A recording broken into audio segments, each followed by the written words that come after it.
एक राजस्थान के एक भक्त थे, वो जन्म से ही बड़े उदासीन हो गए। उदासीन का मतलब उदास को नहीं कहते, उदासीन का मतलब जो संसार से अंतर्मुखी हो जाए। ब्याह में रुचि नहीं, व्यंजनों में रुचि नहीं, वस्त्रों में रुचि नहीं, श्रृंगार में रुचि नहीं, व्यवहार में रुचि नहीं, उसको कहते हैं उदासीन। कई परिवारों में जन्म से ही बालक उदासीन से हो जाते हैं, उनको ज्यादा मन नहीं लगता। उनसे कहो कि भाई यार तुम्हारे घर में ब्याह है, सज धज लो, ऐसे ही आ जाएंगे।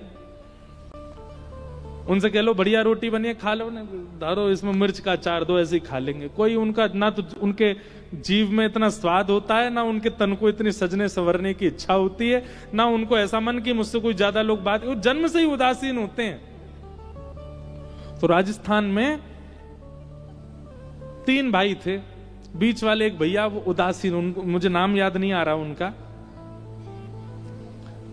सब जगह से उदासीन हो गए। उनके बड़े भैया छोटे भैया सबने खूब प्रयास किया कि हमारे बीच वाले भैया कहीं काम करें, कहीं नौकरी करें, कहीं लग जाएं, कुछ तो कमाएं। राजा के यहां दोनों बड़े भैया और छोटे भैया दोनों कार्य करते थे, और राजा से कह के उन्होंने बीच वाले भैया की भी नौकरी लगवा दी, लेकिन 2-3 दिन काम करके भागे आए, मन नहीं लगा।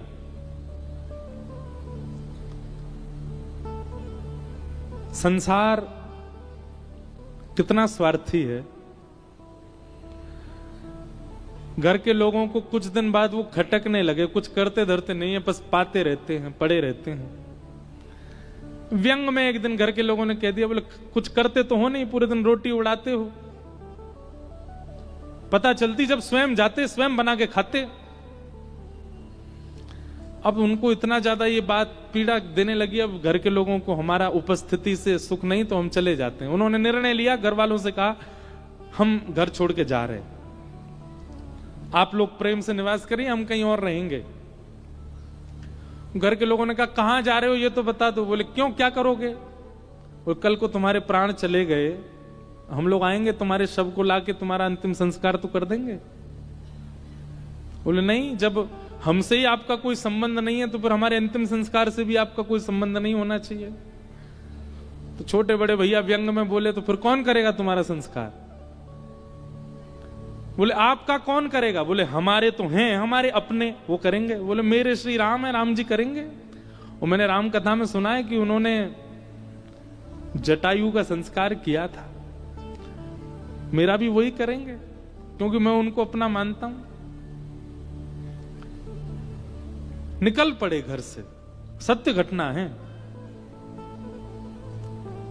और कहीं वन में जाकर के कोई दे जाता भिक्षा आदि तो पा लेते, नहीं तो राम राम जपते भजन करते। और उनकी एक ही इच्छा थी, राम जी मेरा संस्कार करें, मेरे इस देह का। उनको यह भी पता था कि अब ये मेरा अंतिम जन्म है, इसके बाद जन्म नहीं होना, बस मेरा ये है अंतिम क्षण में राम जी मेरे सामने आ जाएं और मेरे देह का संस्कार प्रभु श्री राम पिंडदान वही करें। उसके पीछे कारण था, बोले संसार के पुत्र, संसार के बालक पिंडदान करते हैं तो संसारी जीव पिंडदान करता है तो फिर संसार में फिर आना पड़ता है। ठाकुर जी पिंडदान करेंगे तो संसार में आना ही नहीं पड़ेगा। इसका मतलब ये नहीं है कि पुत्र के पिंडदान से आना ही पड़ता, पर उनकी भावना ऐसी थी ठाकुर जी कर देंगे तो फिर जन्म का चक्कर खत्म हो जाएगा।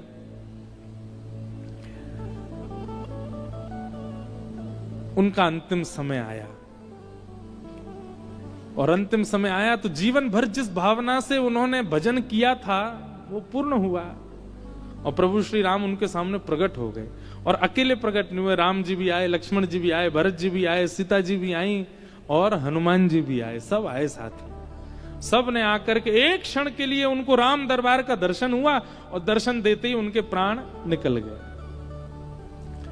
प्राण जैसे निकले, ठाकुर जी के नेत्र सजल हो गए। अब देखो, कोई जीवित अवस्था में अगर ठाकुर जी को बुलाए तो ठाकुर जी का आना संभव होगा?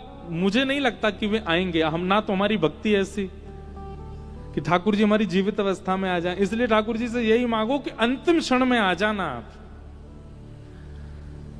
राम जी आ गए। राम जी ने तुरंत लक्ष्मण जी भरत जी से कहा व्यवस्था करो, इनका संस्कार करना है। लक्ष्मण जी ने, भरत जी ने लकड़ियां तोड़ी, लक्ष्मण जी ने चिता बनाई, सब व्यवस्था हुई। और सबके मन में यह भाव था कि जटायु का संस्कार तो केवल लक्ष्मण जी ने देखा था, आज ठाकुर जी के हाथों एक परम वैष्णव का संस्कार हम भी देखेंगे। हनुमान जी महाराज चरणों में गिर गए, बोले भगवान हम आपसे एक प्रार्थना करना चाहते हैं। क्या? आप तो जटायु जी का संस्कार कर चुके हैं, अंतिम संस्कार भी एक बहुत बड़ा यज्ञ माना जाता है। जिन परिवारों में लोगों का गमन होता है और फिर अंतिम संस्कार जिसका दायित्व होता है, उसके अनेक पाप नष्ट होते हैं, क्योंकि वो एक व्यक्ति का संस्कार कर रहा है, उसको पृथ्वी से प्रस्थान करा रहा है। जैसे जन्मदात्री मां को बहुत श्रेष्ठ माना जाता है, ऐसे अंतिम संस्कार करने वाले पुत्र को भी बहुत श्रेष्ठ माना जाता है, क्योंकि एक की कृपा से आपका जन्म हुआ है और एक की कृपा से आप प्रस्थान कर रहे हो। इसलिए अंतिम संस्कार करने वाला सुपात्र होना चाहिए, इसीलिए पुत्रों को पात्र बनाइए। एक माता जी हमारे पास आई थी कल परसों, उन्होंने एक बात कही, बोले महाराज जी हमारे बुंदेलखंड में अगर पुत्र जन्म ना ले तो हमारे बुंदेलखंड में बहुत उसके प्रति, मां के प्रति, उसके प्रति बहुत दुर्भावना रखी जाती है। आप कृपा करके इस विषय में थोड़ा कहिएगा, हम आपसे निवेदन करें।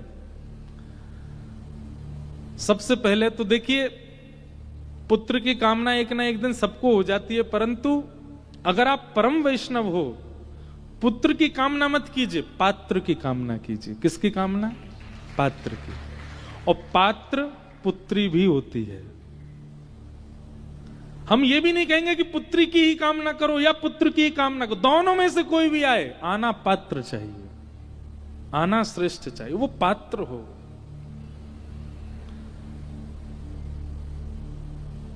नहीं तो आजकल जैसे पुत्र जन्म ले रहे हैं ना, ऐसा कहते हैं पुम नामक नरक से तार देता है पुत्र, पर आजकल जैसे पुत्र जन्म ले रहे हैं वो जीते जी परिवार को नरक बना देते हैं, संसार को नरक बना। ऐसे पुत्र की क्या कामना करना? ये पुरानी विचारधारा, ये पुरानी भाव, इनसे थोड़ा आगे बढ़िए। ना तो हम पुत्र के पक्ष में, ना हम पुत्री के पक्ष में, हम पात्र के पक्ष में, पात्र बने। चाहे जो आवे घर में, उसको पात्र, उसका निर्माण आपको करना है, उसका श्रेष्ठ निर्माण कीजिए।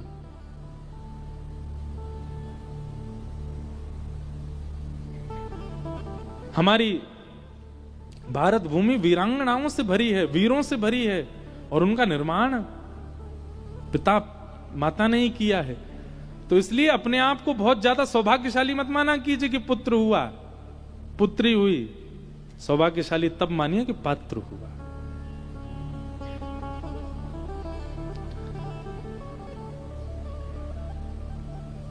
हनुमान जी महाराज बोले, भगवान आप तो एक का संस्कार कर चुके हैं, कृपा करके हम आपसे प्रार्थना कर, इनके संस्कार का अधिकार हमको दीजिए, हम इनका संस्कार करेंगे और 13 दिन तक जो नियम होते सबका पालन हम करेंगे।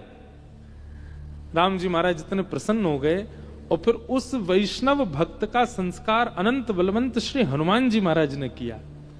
जैसे ही हनुमान जी ने चिता में अग्नि प्रज्वलित करी, हनुमान जी के हाथ, हनुमान जी का नाम ले ले महाराज, भूत पिशाच निकट नहीं आवे, महावीर जब नाम सुनावे। हनुमान जी के नाम से भूत पिशाच भाग जाते हैं। जिन हनुमान जी ने चिता में अग्नि दी हो, जैसे ही उस चिता में से, अग्नि में से धुआं प्रकट हुआ, तो उस क्षेत्र में जितने भी प्रेत वायु में भ्रमण कर रहे थे, उस धुआं का स्पर्श करते सब मुक्त हो करके भगवत धाम को प्रस्थान करने लगे, और प्रस्थान करके सबको वैकुंठ की प्राप्ति हो गई। अब नियम होता है कि 13 दिन तक नियमों का पालन किया जाता है। तो हनुमान जी महाराज वहीं रहते, जहां चिता पर अग्नि हुई थी, वहीं पास में ही हनुमान जी रह करके, और जो होता है पिंडदान हो, 10 गात्र हो, आदि आदि जो सबका नियम कर रहे थे। तभी हनुमान जी को जोर जोर से रोने की आवाज आने लगी। तो हनुमान जी महाराज ने वृक्ष के ऊपर देखा, समझ गए कोई प्रेत रो रहा है। हनुमान जी बोले, अरे या इस गांव के, इस जंगल के सारे प्रेत मुक्त हो गए, तुम कैसे रह गए? बोले, जब आपने अंतिम संस्कार किया था सब यहीं थे, मैं कहीं घूमने गया हुआ था, उस समय मेरा संस्कार नहीं हो पाया है। तो हनुमान जी महाराज बोले, बोले जिसका संस्कार हुआ वो सामान्य नहीं था, उसने अपना पूरा जीवन राम जी को अर्पित कर दिया और हमारे हाथ से संस्कार हुआ है, रुको हम तुमको मुक्त करते हैं। और 5 दिन पुरानी चिता राख बन गई है, उस राख के ऊपर सामान्य लकड़ी रख के हनुमान जी ने सामान्य लकड़ियों में अग्नि लगा दी, उससे जो धुआं प्रकट हुआ उससे भी 2-4 प्रेत और मुक्त हो गए, भगवत धाम को प्रस्थान कर गए। तो पूरी कथा सुनाने का अभिप्राय यह था, जीवित अवस्था में भगवत दर्शन की इच्छा हो अच्छी बात है, परंतु अब इस घनघोर कलिकाल में वो संभव हो पाएगा ये हम दावे से नहीं कह सकते। इसलिए अंतिम काल ही मांग लो कि हे नाथ इतना तो कहना स्वामी, जब प्राण तन से निकले, हमारी अंतिम श्वास निकल रही हो नाथ, उस समय आप आ जाना। भीष्म